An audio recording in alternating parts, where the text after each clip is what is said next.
All right, Juice, I surprised you. You know we were recording? We are? Yeah. Awesome. Oh, you got your fish shirt on the day. Yes. Yes. My Trout. fly fishing shirt. Your trout shirt. Is that steelhead? Or No, speckled? rainbows. Rainbows. Okay. Yeah. You know, I'm big into trout. Yeah, I can tell. I know bluegill, largemouth, and catfish. That's about it. You're good then. You got it all covered. Our staples around here, right? Yeah, yeah.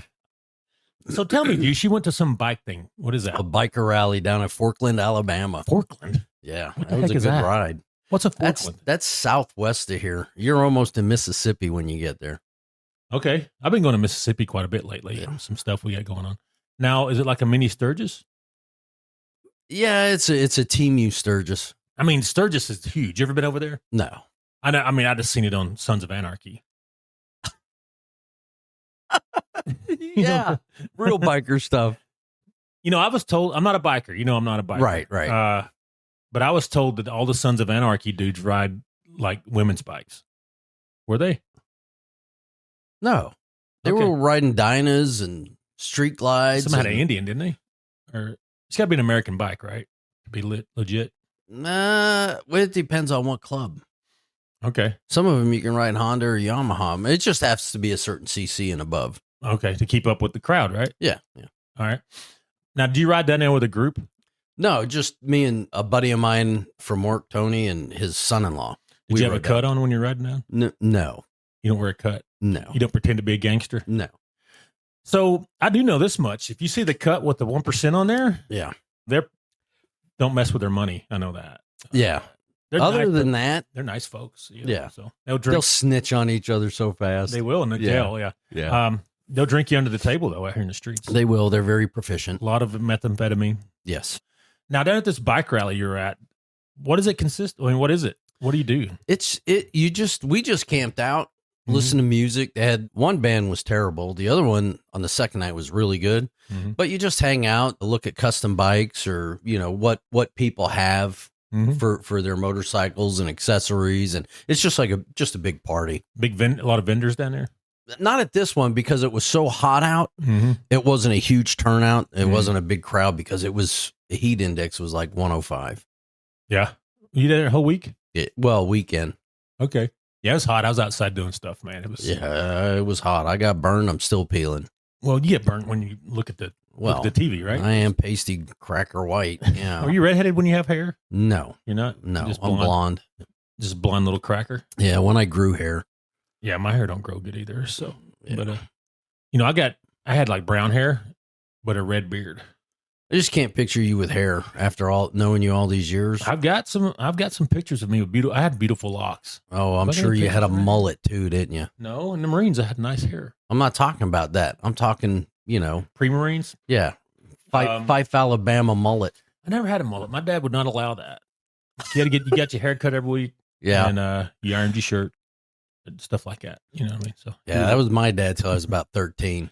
Now, my dad said, if you're going to live here, you're going to have a haircut, not look like a homeless person. So, Yeah, my dad's rule was you can have long hair, keep it out of your eyes because the first minute it goes in your eyes, I'm cutting your hair. because of that, I used to be anti-long hair, right? Yeah. But now I'm not. I don't like. I'm jealous. So Yeah, I get mad at people with hair. These young guys are growing their hair out nowadays. They go. It used to be short, now it's back to long again. Yeah. Some of them have some nice mops up there, man. I'm like, Yeah, the broccoli heads. yeah, I'm so jealous. Man, you either had short hair or long hair Back when in I the was day. growing up. Yeah. Most of us had pretty short. With Five, pretty conservative. Yeah. You didn't see a lot of the long-haired guys. They smoked cigarettes and stuff. Oh, You know what I mean? So that's not good. they were the rockers. Yeah. I had some friends that were rockers, and they were also in the band. They played the drums, and they were musicians. Yeah. And we had Mr. Henson up there, and he wouldn't allow long hair in the band. Oh, He man. was just kind of a disciplinarian too. So when them boys got out of high school, they grew it out to their waist, boy. So Yeah. some of them are still playing in bands. They're good too. They're Yeah. multi-talented guys. I don't have none of that talent, but I don't either.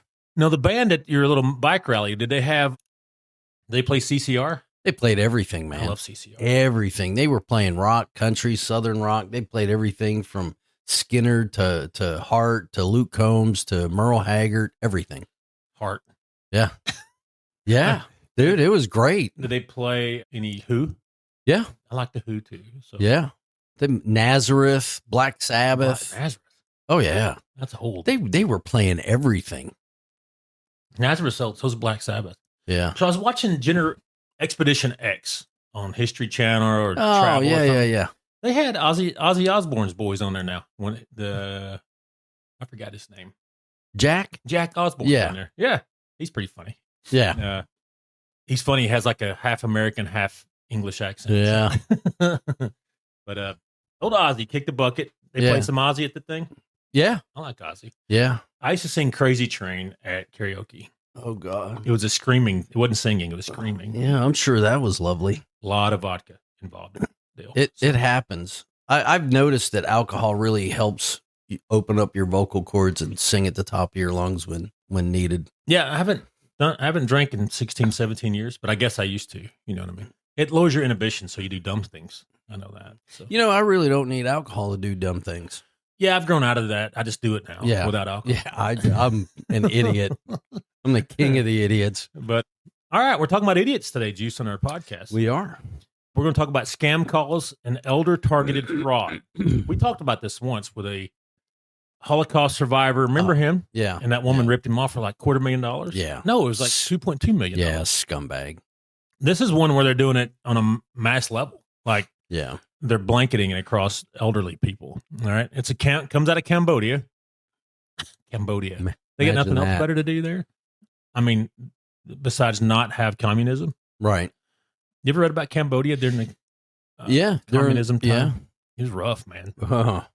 Yeah. Who was the bad guy? Anyways, I forgot his name. But anyway, That's they killed. Bug me till I remember it. That's communism, and we're wanting to do it here in America. It works great. Yeah. If you don't agree with the regime, you get put in a camp and fed some soup every 2 or 3 days and die eventually. Yeah. So, if you're lucky. yeah. Sometimes they just shoot you. So. Yeah. But I don't know, man. They're wanting communism here. But Cambodia is a shining recent example of how bad it is. But they're a democracy now, and they have free market. So with the free market comes scams, right? Of course. So these people they're calling it people. It's mainly the United States and Australia. They're burning these people, right? Right. So they're impersonating a federal officer, getting some panic involved. They're moving the victim to an encrypted video call, and they're invoking fake surveillance protocol to extract banking details. What do you think of that? Yeah, that's, they spend all that time trying to figure out how to rip people off. Right. It's amazing. Couldn't you just use these skills and go sell something? Or you could, something? But that would require honesty and work. You might get a little sweaty. Yeah. But instead of sitting in a data call center ripping people off. Yeah. These people, it's extensive. They get one operation exposed 300 victims. So I don't know how many other victims are out there, right? So many. Let's get to the article here. This is off of Digital Forensics Magazine, that rag. Now, I look in there sometimes. Digital Forensics Magazine does good about keeping people up to date on this stuff. I'm a nerd. You are. And I get involved in this stuff. Speaking of which, our cross-track system we use to log data? I was always frustrated with it because it was like ham and no burger. Like you're always missing a little bit. Like, I wish it'd done this. So I built my own. You should see it. It's pretty impressive. So, really? Yeah. Well, you're going to have to give me access so I can look. Because I'm a nerd. So yes. We just kicked it off last week, but it's looking good. So, yeah. But anyway, it actually has AI where you can type your report entry. You are so nerdy. And say, why does this matter? And it'll tell you why this matters. Yeah, you know how much time that saves? You have just reached a level of nerdism that nobody has achieved. Well, you can do all kind of things in there. But, that having to flip across tabs and all that. Well, I know we were doing that quite a bit. Yeah. Back to the article here. All right. So this is the Australian and Thai police disclose a Cambodian scam compound script. All right. This is what they said on the phone. They had it down to an art where they called it a script. Used to impersonate federal officers, move victims in encrypted video calls, and extract banking details under fake surveillance protocol. The release identifies logos, stage signage, victim verification steps, confidentiality demands, and about 300 potential Australian and American victims, giving investigators concrete social engineering artifacts to compare with device, call, chat, and payment evidence. Okay, so this is not really that digital, other than the phone call. Right. And the moving money around through bank accounts, which everybody does now, right? Right. They're calling up and acting. This is an acting job. Yeah, They have it's very generic as far as tech savvy stuff. Yeah, they have a set with signage and everything. They said that the Pink Cybercrime Group is targeting corporate data through phishing and cloud account theft, extending tactics associated with the broader comm ecosystem. All that means is they're farming these victims. They're getting their information from openly accessible databases like bank records and those kind of things. Right. Well, lost my spot here, Juice. Let me get over here to it. But they're not the only places they're going to get your information. Any of the data breaches that any of the company, even the VA had a data breach years ago. They just had another one, by the way. I got a letter in the mail. Did you get it yet? No. Okay. I'll probably get it today, though. Yeah. But they get all that information. Any data breach, anything they can drop one of those little trackers in and get your information, right? They've got it. Right. So these victims were required to enter a confidentiality agreement via social media application and provide detailed information about their bank accounts and financial position under the guise of helping a federal investigation.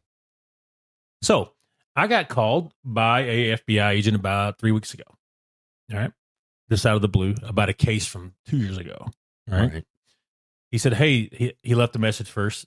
And I was nice. I called him back and I said, hey, I'd like to help you, but I want to talk to a lawyer first. He's like, sure. You know what I mean? He did not try to elicit my bank account information or say he was doing surveillance on me. Yeah, of course not, because he was legit. Right. And then me and my lawyer went in and talked to him and gave him what he wanted. All right. Right. We could talk about that a little bit in a little bit, but it was an interesting one. The issue with these is most of them start with some kind of email or a text. Typically, federal agents, they might email you after you say, hey, let's start an email exchange. Probably not. They don't want, Yeah, I wouldn't think they would. They don't like transmitting any communication over the open web. Right. You know what I mean? Especially if it deals with child porn or federal investigations, any of that kind of stuff. They don't want people to get it and say, hey, Bubba, they're on to you. You know Sterility is a big thing when you're doing an investigation. Yeah. You want to keep it as clean. And so, Right. But these people they really got them. They filled out a form, and then the people got their data that way as well. And then they called them up and said, hey, we're investigating something, and we really need your help. They got on their sympathetic side, invoked sympathy. What do you think? You're getting old, Juice. You going to fall for this stuff soon? I have no sympathy. I don't. If you call me and you want to do that, the answer is no. Because I've received phone calls sort of like that. Mm-hmm. People trying to get information. I'm like, well, you can call my attorney. Right. And then I give them, at the time, my attorney's number. I say, you can call them. Right. Oh, I got a new criminal attorney. She's awesome. Oh, really? Whenever you get pinched soon. But Oh, thanks. I appreciate that. I'll give you your number. I don't plan on getting pinched doing anything wrong. Yeah, come on. I go to work, I go home. Well, you know how they do it around here. They just arrest you on a whim these days. Yeah, so, they do. But so anyway, they identified personal details of about 300 potential Australian victims. So the feds got into they actually hacked the perpetrators, their own database, and said, oh, this is fake. Look at all these people in here. Yeah. And what's funny is the Fed cybercrime unit hacked the hackers using social engineering. I thought that was interesting. But yeah, I've seen videos on YouTube where they do that. Yeah. And then they wipe the scammers' computers and everything. Yeah. I think it's hysterical. We got one going on now where it's called the butchered pig scam. You ever heard of this one? Mm-mm. So they'll call you up and say, hey, we're a new cryptocurrency. We want you to invest. All right. So they get you and you go into a website, looks legit, and you invest $1,000. And you get a dashboard that says, look, you're making money, invest more. And then they disappear. Of course. They fatten the pig up before they slaughter it. Right? Oh, yeah. Yeah. It's called the fat slaughter pig scam. Anyway, they get you fat and then they're gone. Yeah. And then the website's gone. It was just a fake thing. It's like a digital Ponzi scheme. It's kind of what they're doing.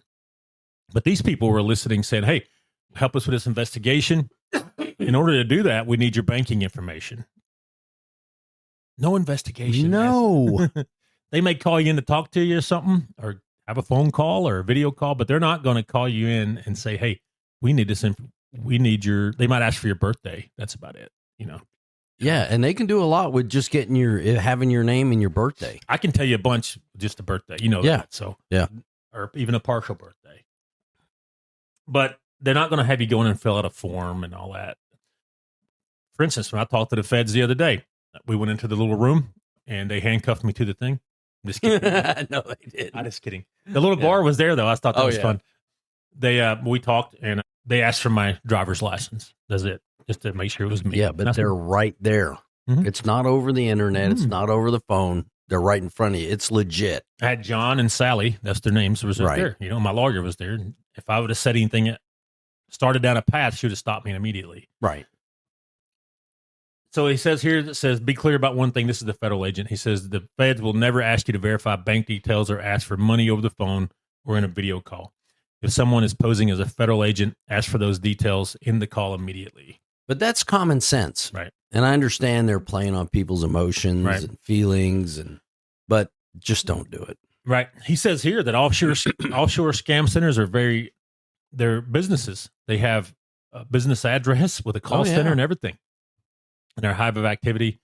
And the problem is countries like Cambodia, Laos, Thailand, Philippines, Vietnam, and Myanmar, they're not cracking down internally. Of course not. Because they're probably taxing them people for income. Sure they are. They're getting a kickback somewhere. They're like, hey, Mr. Government, let us run this secret call center and we'll give you, our percentage of our... what was that Jason Statham movie? I don't know. He's done it. He does one every week. But Beekeeper? I think so. Yeah. Yeah. Where he goes in and burns down the call center. Yeah. Yeah. I'm sure there's some in the United States, but it doesn't go on as long. They get called pretty quick. Oh, they get hammered pretty quick. Yeah. And it's usually some dude in his underwear in a basement. So. Yeah. In his mom's basement. Yeah. This was called Operation Firestorm, launched August 2024. It provided law enforcement assistance to 5 offshore scam center investigations, resulting in 560 arrests and a disruption of 15 scam centers in Thailand, Philippines, lots of Asian countries here. Supported by their global, Australians have their version of a federal agent in Southeast Asia and all that, and they were able to go in and disrupt and get help from some of the. Right. I guess Cambodia, those small countries rely on the large countries for trade.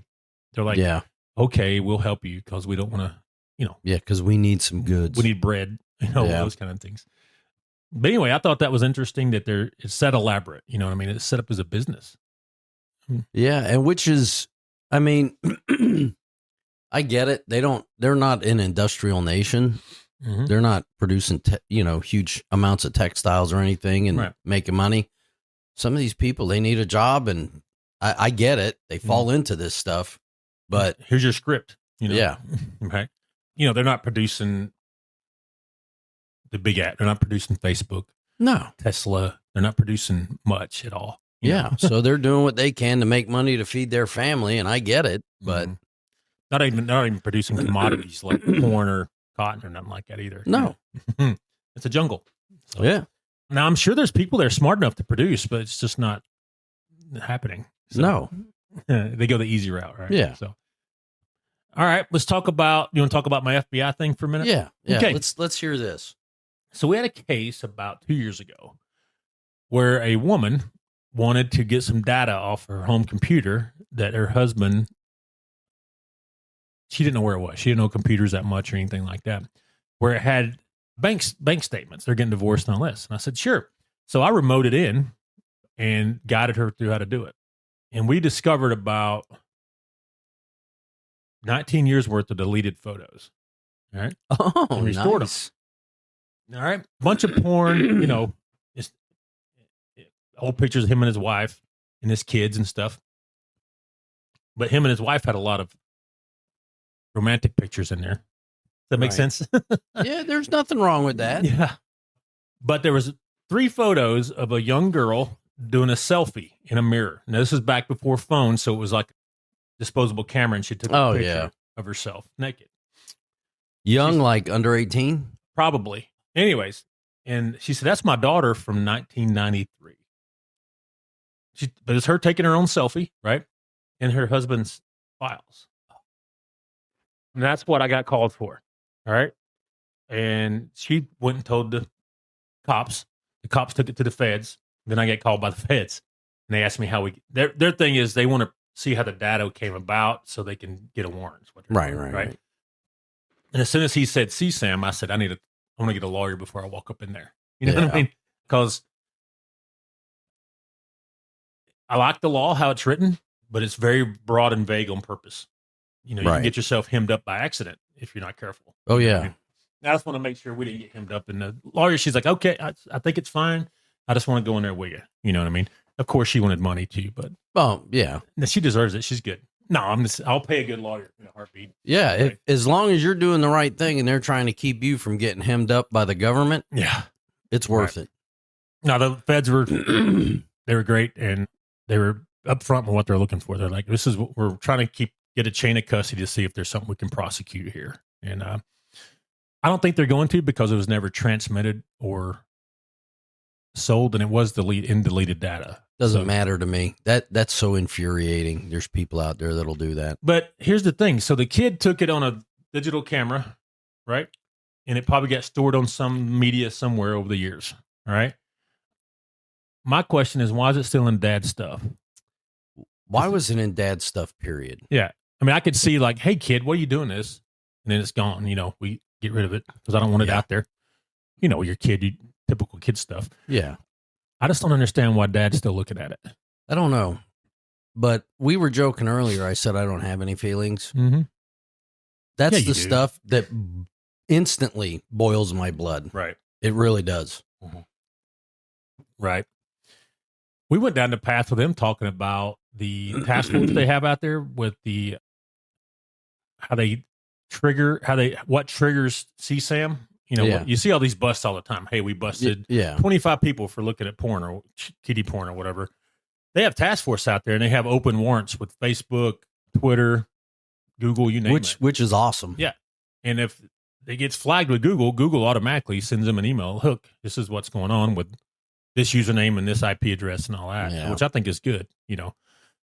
And he said it's also on the dark web. The dark web ain't as dark as it used to be. Yeah. You know, they've opened it up quite a bit with the feds have, and they're moving over to other stuff. A lot of the dark web stuff is now moving back to analog, where two dudes meeting up and swapping files like the olden days, you know what I mean? Because they're getting busted left and right online. But I just saw a big bust in Madison County where they busted 42 dudes in one night going to the same place. Yeah. You know, they get on these chat sites or whatever, and the girl says, hey, let's meet up at whatever address. And on the way, she'll say, well, I'm 14. And they'll keep going. They'll go anyways. Right. That's where they get popped. I don't like the online dating apps. I don't do that. It's always, to me, you're asking for trouble doing that. Right. But when you set out to entice and then go to have inappropriate relations with a minor, you should be taken out back and put down. Right. So I've had instances where people have been ripped off with dating apps. Yeah. And the first, you know, they've been chatting online, which is fine. All right. But then the first date is they invite them over to their house, at their apartment. I'm like, that's a negative. No. We're going to meet at Starbucks or whatever.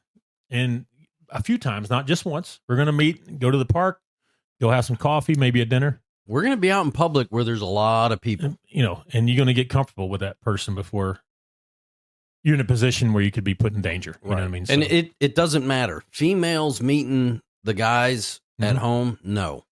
Even for guys, you don't want to meet what you think is a female online and then meet up in a dark park and get mugged, killed, robbed. Right. Everybody, male or female, meet in a public place. We got an instance now where a guy met with a girl. They met a few times, right? And then he cooked her dinner one night and came over, watched a movie, everything. And now she's crying sexual assault. Because he's a rich guy. Of course. That kind of thing. So it's crazy out there, man. Yeah. I'm just going to hang out with my wife. You're not coming to my house. We're going to hang out with my wife and enjoy our little farm. That's That's why I go to work. I go home. The simple stuff, right? And I've got friends of mine trying to tell me, oh, I got a friend you want to meet. No, I don't. Yeah, don't want to meet anybody. I want to go to work, go home, ride my bike, be left alone. Right. All right. How much time we got here, Juice? Let's see. I'm the timer, right? Yeah. That's enough for this one. We kind of went down the path of scam all the way to child porn. But Juice, what do you think of that? To me, it's all tied in. It is all electronic, right? Yeah. But yeah, watch out for the scams, man. Especially, you know, scams are prevalent now. It's all over the place. Don't give any information. Not Right. birthday, not bank accounts, not checking account. Mhm. Don't do a credit card, nothing. Don't Right. give any info. Right. Yep. That's the point here. Don't give info and don't trust people online. And that's it. Yeah, if you do and you get in a jam, call us. Call us. We'll help you out as Yeah. much as we can. We'll try to sweep up the ashes. But Yeah. That's what we're doing, right? So, Yeah. but all right. That's all we got for now. Say bye, Juice. Bye, Jews.